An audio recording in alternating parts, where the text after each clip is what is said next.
என்றென்றைக்கும் அசைக்கப்படுவதில்லை. நீங்கள் யாராலும் அசைக்கப்படுவதில்லை. நாம் அசைக்கப்படாமல் இருக்க வேண்டும்.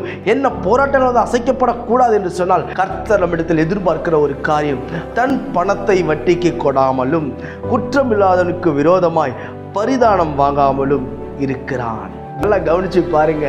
நல்ல கிறிஸ்தவனாக தான் இருப்பாங்க, ஆனால் பணத்தை வட்டிக்கு விட்டு நம்ம சம்பாதிக்கிறவர்களா இருக்கிறோமா என்று நாம் சற்று நிதானிக்க வேண்டும். பிரியமானவர்களே, பரிதானம் வாங்குவது அப்படின்னு சொன்னால் லஞ்சம் வாங்குவது. பெரிய இடத்துல கர்த்தர் உங்களுக்கு ஒரு வேலையை கொடுத்திருக்கலாம், ஆனால் எதற்கெடுத்தாலும் லஞ்சம் கேட்டு வாங்குவது.